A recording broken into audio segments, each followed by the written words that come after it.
Moments of inspiration mixed with time to network, IBJ Media Events has you covered. From industry deep dives to awards celebrating Indiana's top leaders, see what's coming up and reserve your seat at ibj.com/RSVP. Do you want to mix moments of inspiration with time to network? IBJ Media Events has you covered. From industry deep dives to awards celebrations honoring Indiana's top leaders, see what's coming up and reserve your seat now at ibj.com/register. First down, make it 9, touchdown Notre Dame! And this crowd goes wild as Indiana is going to come away with their 11th win of the season, the most in the history of Indiana football. A little pitch, Maccabee raised to the pylon, he's in. College football back in action. Why it's a win-win for Indiana's Big Three programs and communities. Plus, Senator Todd Young in studio on how Indiana is on course to become a key player in the shipbuilding industry. And Rasmussen has the lead. Holy cow, what a pass. The secret sauce behind the winning combination of Hoosier horsepower and caffeine. And we'll introduce you to one of IU Health's newest employees. His name is Elliott, but he's not your traditional therapy dog. We'll tell you about it coming up in the Business of Health. Inside Indiana Business is next. From Indiana's business news leader, this is IBJ Media's Inside Indiana Business with Gerry Dick, presented by Elevate Ventures, Indiana University, and Liuna. Hello and welcome to Inside Indiana Business. I'm Gerry Dick. Well, the air has cooled and the calendar is turning to September. Sure signs that college football is about to kick off in stadiums around Indiana and the nation. A fall ritual that brings big crowds and big bucks to college towns anxious to cash in. In South Bend, Notre Dame Stadium attracts more than 80,000 fans for Irish home games, but tourism executives say far more people come into the region, filling hotels, short-term rentals, pumping an estimated $36 million into the economy. Additional airline flights and routes are also added in the fall. Whether you love the brand, whether you despise the brand, generally there's some sort of reaction that a fan or a viewer might have when they see the Golden Dome or Touchdown Jesus. And all of that leads to the popularity and the demand driver that is the University of Notre Dame to South Bend. And this crowd goes wild as Indiana is going to come away with their 11th win of the season, the most in the history of Indiana football. In Bloomington, the excitement and anticipation are palpable as IU prepares to kick off after last season's historic run, which included a spot in the college football playoff. Visit Bloomington estimates home sellout games generate $6 to $7 million in economic impact, and this year those numbers are expected to rise. Athletic Director Scott Dolson says Indiana's season ticket sales are up 50% from last season, with overall ticket sales up more than 10%. And in West Lafayette, Purdue is looking for a turnaround after several disappointing seasons, including last year's 1-11 campaign. Even with the dismal on-field performance, tourism officials estimate Purdue home games generate $16 million for the Lafayette-West Lafayette economy. And in this era of NIL and the transfer portal, the economics of college football, college sports in general take on added meaning for schools and their campus communities. To break it down, the bottom line impact, pleased to be joined by Indiana University Columbus Associate Professor of Finance, Ryan Brewer. And Ryan, thanks for joining us. Good to be here. Thanks for having me. Overall, the landscape changing so dramatically in college sports with pay for play, I guess you could say, for sure. Talk about football, the overall landscape, how it's changed. Yeah, so recently everybody knows we started with NIL for the players, and now with the new legislation, we've got the ability for universities themselves to pay players, which is putting an awful lot of financial pressure on the athletic departments all around the country, and that includes the FBS.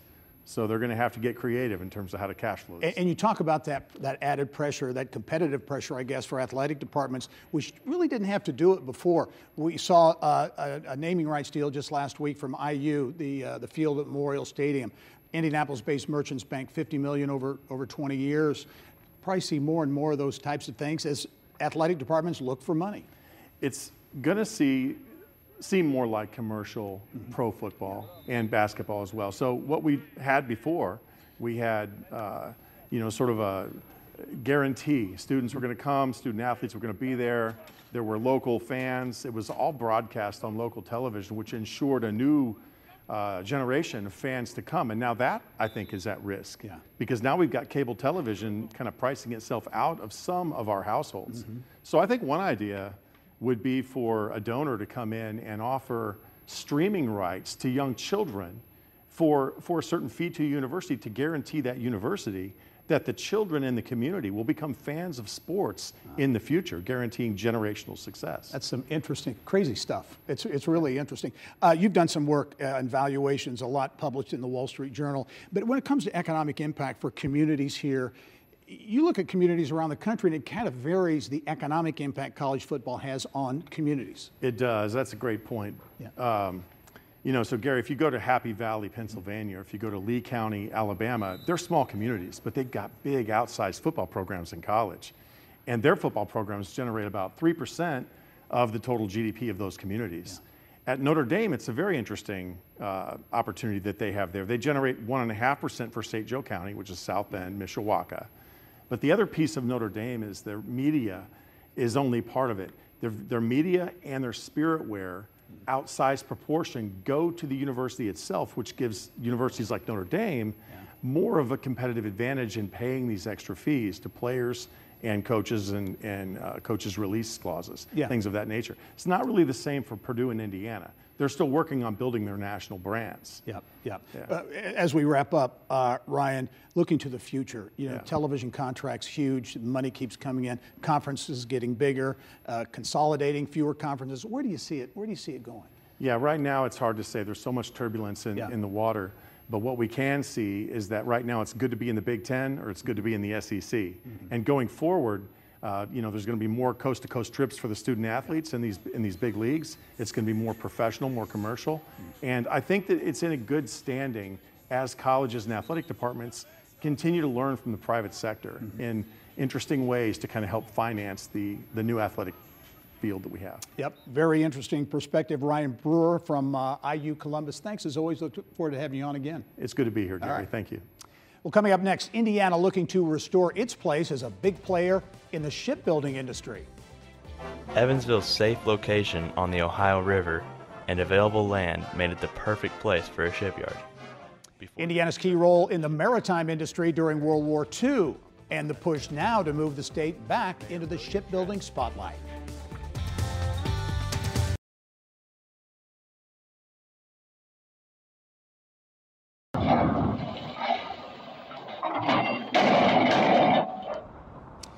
Hoosier maritime ingenuity hitting the water. That's Corn Island Shipyard on the Ohio River in southern Indiana, Spencer County. A company that has become a leading builder of barges and specialized marine structures. There's a national move gaining momentum to bring shipbuilding back to America and the Hoosier state as well. Indiana Senator Todd Young joins us now on legislation he's co-sponsoring to put the Made in America label back on ships. And Senator Young, as always, thanks for joining us. Thanks for having me, Gary. Okay, the Trump administration, among others, very supportive of bringing manufacturing back, but in particular shipbuilding back to the U.S. Why is that important, and how much has the United States gone away from shipbuilding? Well, President Trump understands what I think it's important for Hoosiers and all Americans to understand, which is our shipbuilding situation in this country is acute. We don't have enough trained labor. We don't have enough shipyard space and capacity to repair and build new ships, and that has obvious national security implications. When you think about China, China has they have 5,500 ocean-going vessels, so we depend on them to participate in the global economy. We have 80, most of which is used to carry around government sort of equipment, not for the private sector.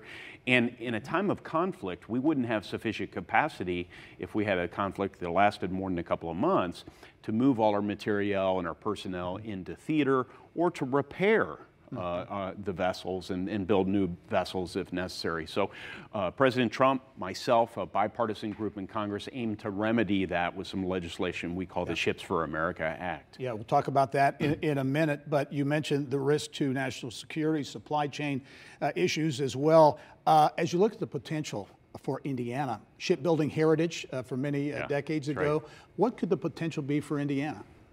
Well, there's a lot of upside potential, and I think Hoosiers will respond to it. We are a leading steel producing state. We know that. We're a major auto manufacturer with a supply chain that can build auto components. We think they could pivot to marine components. And when you think about engines, very large and sophisticated engines are needed for these ocean-going vessels. You could imagine Cummins, for example. I was down at their Seymour plant not long ago, and they make these very engines there. So a lot of work for Indiana workers if we get this thing passed. Yeah, okay, let's talk about the Ships for America Act, which you'd like to see passed. What are the chances?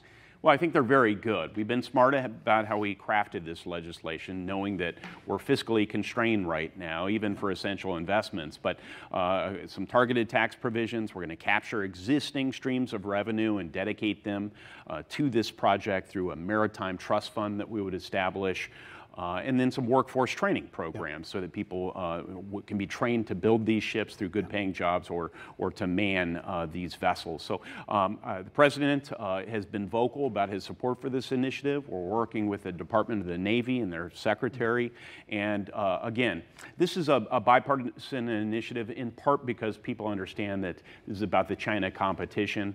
We need to have shipbuilding capacity to hopefully deter a conflict, which is our objective. Yeah, I know we're out of time, but you were in Philadelphia this week, the Philly shipyard, South Korean shipbuilder investing $5 billion there. So a lot's happening already, and I know we'll want to have you Lots back of on foreign the show. capital we're bringing in. Thank Senator you. Todd Young, thanks very much. Thank you. All right. Here's what's making news around Indiana. Brought to you by the Indiana Association of Realtors. Indiana's 21,000 realtors. The neighbors you know, the experts you can count on.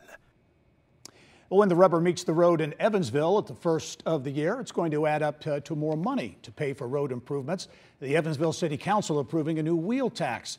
It's expected to generate about $2.7 million a year. Owners of passenger vehicles to pay $20 annually, motorcyclists $10 a year, and those who own and operate heavy trucks to pay about $30. The money will go towards street resurfacing, sidewalk upgrades, and curb work. And thousands of acres of green in southern Indiana will soon turn brown. The U.S. Forest Service moving forward with a plan to revitalize the Hoosier National Forest's ecosystem in Jackson County. The plan calls for controlled burns on close to 38,000 acres of the forest over 15 years, which environmental officials say is needed due to an overcrowding of trees. Coming up next, meet IU Health's first furry four-legged mental health tool. See how Elliott, the canine therapy officer, is supporting hospital staff with dealing with anxiety and stress.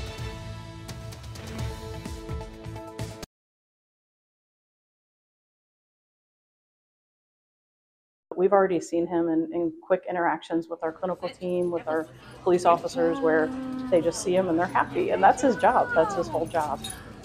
Well, IU Health has a new employee, but he doesn't wear scrubs. Meet Elliott, now on duty at Methodist Hospital in Indianapolis, but he's not your typical canine police dog or even therapy dog.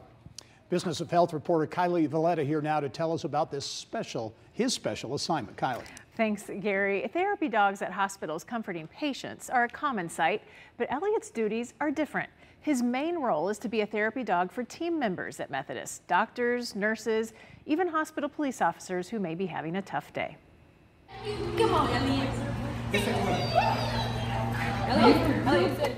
On the job just a few short weeks, Elliott is already sniffing out smiles. It's just happiness. It's a reason, and he is so inviting and happy to see anybody, and it just makes you feel happy and smile. IU Health Police Chief Shannon Trump made it her mission to hire Elliott at Methodist. A retired police officer, she saw the impact a therapy dog had on her police department, and new medical staff would see the same benefits. A nurse had come up and she was on her way home, and she had you could just tell she'd had a really tough shift. She snuggled with Elliott for a bit and then thanked us, and you could just see that change in her. But just things like that, and we've seen that multiple times already in his short deployment. Elliott is the first therapy dog in the IU Health System assigned to staff. If team members or units or we as a police department have a critical incident, he can be deployed in those scenarios to attend those debriefings and help people kind of get through some hard times that they see on shift. And handling a hospital setting is high on his resume.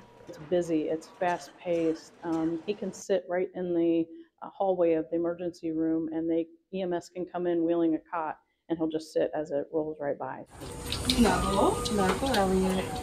And his talents go far beyond the typical sit or stay. There are specialty commands with therapy canines. So his command is snuggle. So if somebody sits on the ground, he can snuggle next to them. He'll actually crawl into your lap if you want him to.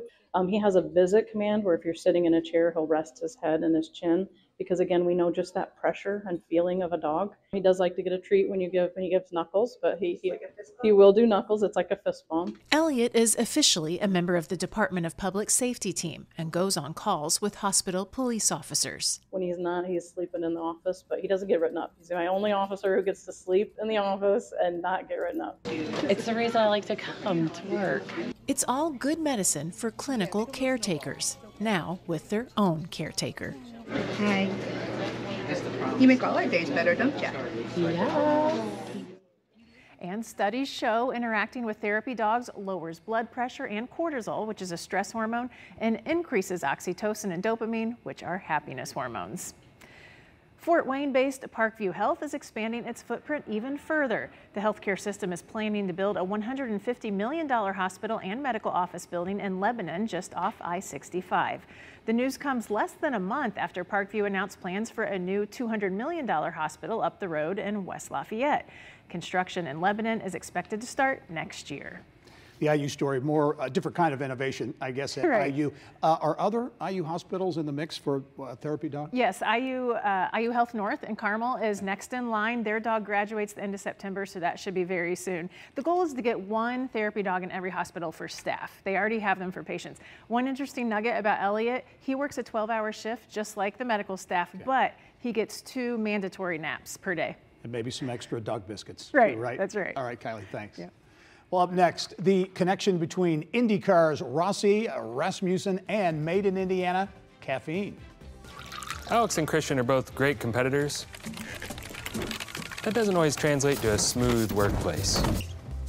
Next, find out how an Indiana coffee maker and Ed Carpenter Racing have teamed up to produce a winning recipe.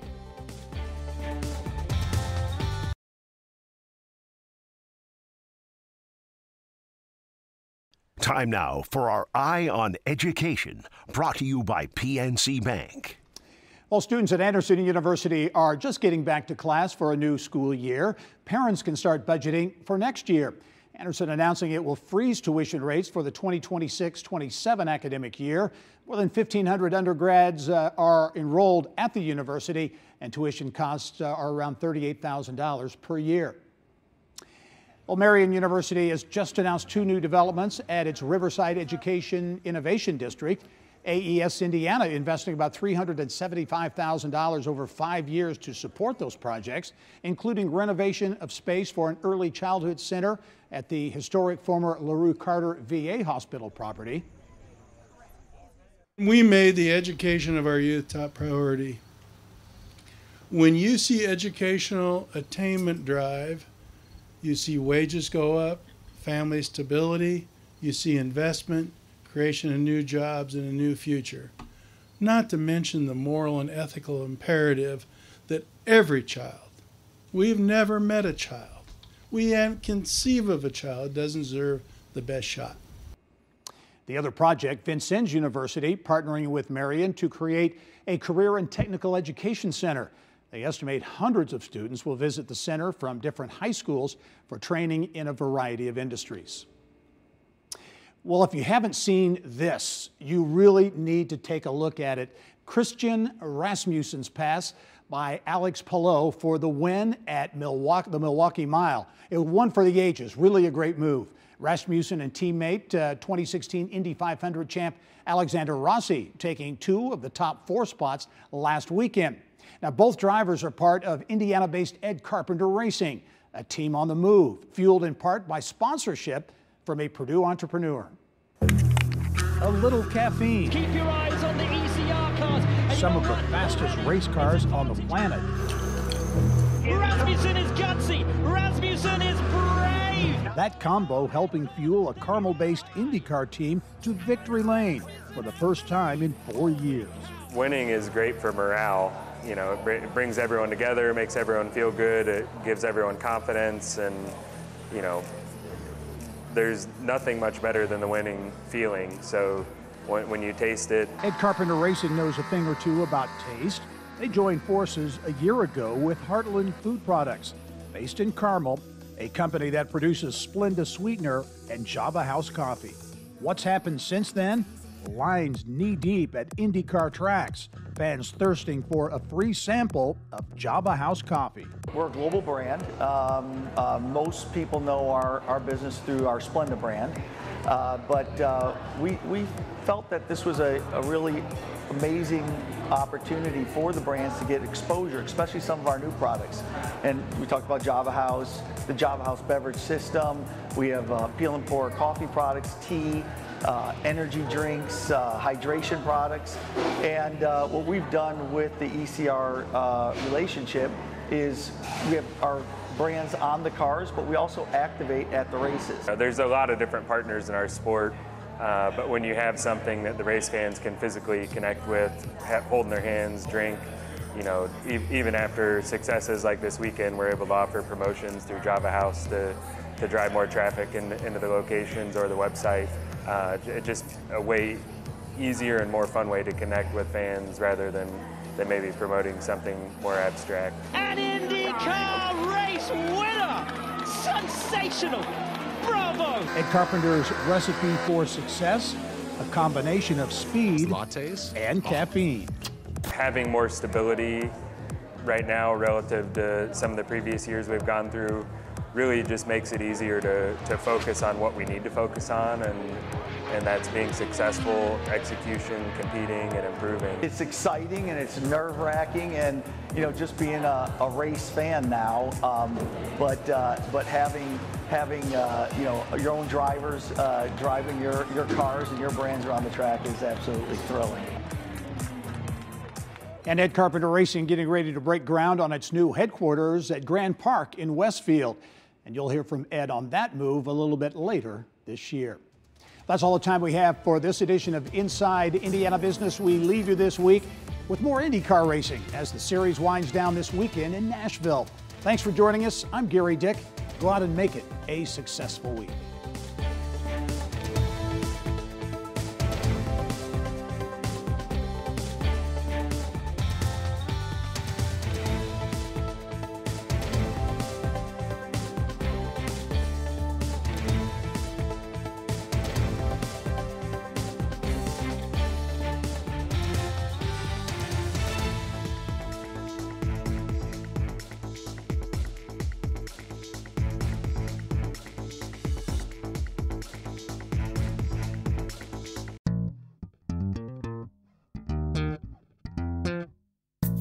Do you want the real scoop on what's happening in Indiana business? Check out the IBJ podcast. I'm Mason King, and each week I sit down with people who make news in Indiana to get insights and perspectives you won't hear anywhere else. It's business, but you won't need an MBA. The guests run the gamut from CEOs, developers, and sports executives to artists and chefs and financial planners. If there's a theme, it's that everything has a cost. And success often depends on how you define profit and loss. So if you want to deepen your understanding of the people and projects shaping Indiana, give the IBJ podcast a try. You can find it at ibjpodcast.com or wherever you get your podcasts. Do you want to know what really drives change in Indiana? You won't find it in sound bites. You'll find it in stories. Stories from CEOs, lawyers, coaches, entrepreneurs, and community advocates. That's the IBJ Media Podcast Network. Insightful, local, impactful. Find all of our shows by searching IBJ Media in your podcast app or visit ibjpodcast.com.